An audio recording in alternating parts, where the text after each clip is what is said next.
পুনৰ মহানগৰ আৰক্ষীয়ে উৎখাত কৰিলে বাইক চুৰি চক্ৰ। ফটাশিল আৰক্ষীৰ জালত ৩ গভাই চোৰ।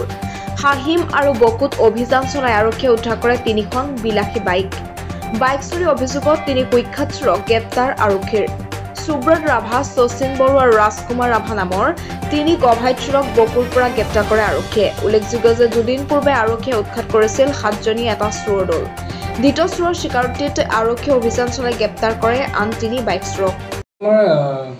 আজি দুদিনমান আগত 49/25 কেছৰ সংক্ৰান্তে আমি মানে কি 7জন ল'ৰা আমি আটক কৰিছিলোঁ আৰু 9খন স্কুটি বাইক আমি ৰিকভাৰী কৰিছিলোঁ। সেই স্কুটি বাইক ৰিকভাৰী কৰাৰ পিছত আমি তাৰে 6জনক আমি অলৰেডি তেওঁলোক কোৰ্টত পঠোৱা হৈছে, তেওঁলোকে অলৰেডি জেলত গোৱা হৈছে। তাৰে এজন আছে, এজনে আমাক কৈছে যে তেওঁ মানে কি গাড়ীবিলাক বকৰ কিছু অঞ্চলত মানে কি দিছে আৰু on the basis of the lead তেওঁ লিড কৰি লৈ যোৱাৰ পিছত আমি কালি ৰাতি বকৰ আৰু হাহিমত আমি মানে অভিযান চলাওঁ আৰু অভিযান কালত আমি টোটেল 3খন আমি বাইক উদ্ধাৰ কৰিবলৈ আমি সক্ষম হওঁ। তাৰে এখন হ'ল আপোনাৰ ইয়ামাহা R15 যিখন আপোনাৰ গড়চুকৰ পৰা চুৰি হৈছিল।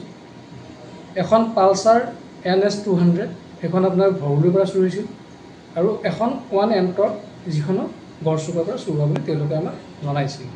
আৰু লগতে আমি এই সংক্ৰান্তে আমি টোটেল 3জন ল'ৰা এতিয়ালৈকে আটক কৰিছোঁ। তাৰে এজনৰ নাম হ'ল সৌৰভ ৰাভা, তেওঁৰ ঘৰ মচুৱা হাহিম PS বকো।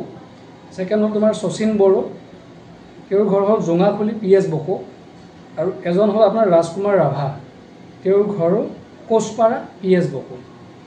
এতিয়া আমি অল টোটেল 3জন ল'ৰাক আমি আটক কৰিছোঁ আৰু অলৰেডি 3খন বাইক আকৌ আমি উদ্ধাৰ কৰিবলৈ সক্ষম হৈছোঁ। আগৰ যিকেইখন 9খন যে আপোনালোকে উদ্ধাৰ কৰিছিল তেওঁলোকৰ লগত এওঁলোকতো জড়িত একো নাই?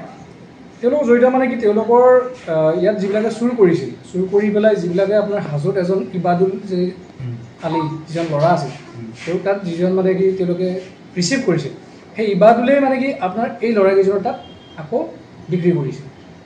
মেইন লিংকটো হ'ল মানে ইবাদুলৰ পৰাই আমি এই লিংকবিলাক পাইছোঁ আৰু এই লিংকৰ ভিত্তিত আমি গাড়ীখন আমি উদ্ধাৰ কৰিছোঁ আৰু ল'ৰাকেইজনক আমি আটক কৰিছোঁ। গাড়ীখনৰ গৰাকী ওলাইছে বৰ্তমান? গাড়ীখনৰ গৰাকী এতিয়ালৈকে গম পোৱা নাই যদিও মানে কি এজনৰ আপোনাৰ পালচাৰ NS 200খনৰ আপোনাৰ গৰাকী এজন আহিছে, তেওঁৰ নাম তপচ ৰাজীৱ পাপাদাৰ নেকি, তেওঁ ভৰলুৰ থাকে আৰু তেওঁ অলৰেডি ভৰলুৰ কেছ এটা ৰেজিষ্টাৰ হৈ থকা বুলি তেওঁ আমাক জনাইছে। আৰু ইয়ামাহা R15ৰ আৰু এণ্ট্ৰক স্কুটিখনৰো অলৰেডি কেছ ৰেজিষ্টাৰ হৈ আছে আপোনাৰ গড়চুক এৰিয়াত।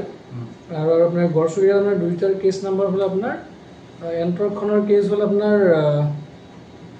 104/25 গড়চুক PS কেছ নাম্বাৰ আৰু R15খনৰ কেছ নাম্বাৰ হ'ল 432/24। অলৰেডি এই দুটা কেছ ৰেজিষ্টাৰ তাতে হৈ আছে। এতিয়া যিহেতু গৰাকীবিহীন বাইককেইখন চোৰাংকৈ নিয়া হৈছিলে, এতিয়া যিহেতু তাৰ গৰাকী নিৰ্দিষ্ট ওলাইছে, এই বাইকখিনি পোৱাৰ ক্ষেত্ৰত নিৰ্দিষ্ট চাগে কোৰ্টৰ যি যাৱতীয় সময় সুবিধাৰ পাছতে পোৱা যাব? এইখিনি আমি কোৰ্টৰ যিখিনি নিয়ম কানুন আছে সেইখিনি নিয়ম ফ'ল' কৰি আমি এইখিনি যাৱতীয় যিখিনি জাক দিব লগা আছে সেই হিচাপত দিয়া। ধন্যবাদ।